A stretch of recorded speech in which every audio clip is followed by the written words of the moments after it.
Goa Organics వారి skin care, hair care, wellness products కోసం AP, తెలంగాణలో డిస్ట్రిబ్యూటర్లు కావాలను వివరాలకు స్క్రీన్ పైన ఉన్న నెంబర్ కి కాల్ చేయండి. వర్షాలు పడి తెలంగాణ వాతావరణం చల్లగా మారిన రాష్ట్ర రాజకీయ మాత్రం ఒక్కసారిగా వేడెక్కింది. నిర్మల్ జిల్లా భైంసా పర్యటనలో బీఆర్ఎస్ వర్కింగ్ ప్రెసిడెంట్ కేటీఆర్ పైకి రాళ్లు దూసుకురావడం పొలిటికల్ హీట్ ను పెంచిందని చెప్పుకోవాలి.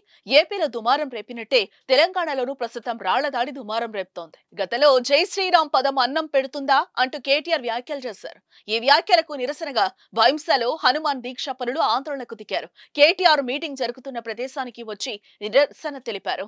అక్కడితో ఆగకుండా ఆయన ప్రసంగానికి అడ్డు తగులుతూ రాళ్లు రువ్వారు. కేటీఆర్ డౌన్ డౌన్ అంటూ ప్లకార్డులు ప్రదర్శించారు.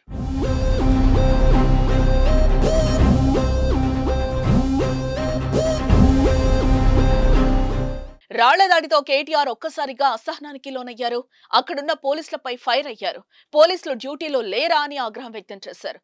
రాముడి భక్తులు ఇలాగే ఉంటారా? రాముడు మిమ్మల్ని రాళ్లు రువ్వమని చెప్పాడా అంటూ కేటీఆర్ కామెంట్స్ చేశారు.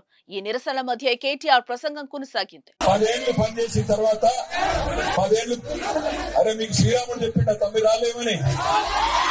రామ మందిరము రాముడు అన్నప్పుడు అందరినీ గౌరవించే సంస్కృతి ఉండాలి. రాముడు మర్యాద పురుషుడు. చిల్లర కథలు చేయకండి.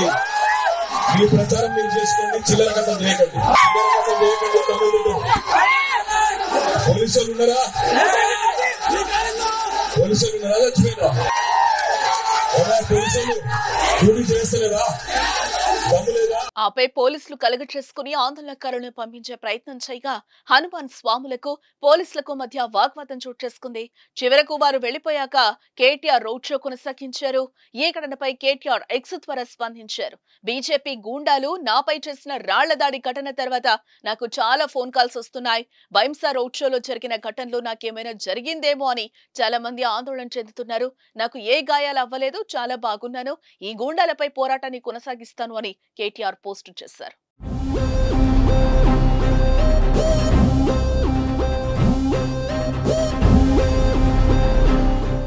సుమన్ టీవీలో మీ పర్సనల్ అండ్ బిజినెస్ ప్రమోషన్స్ కోసం కింది నెంబర్కి కాంటాక్ట్ చేయండి.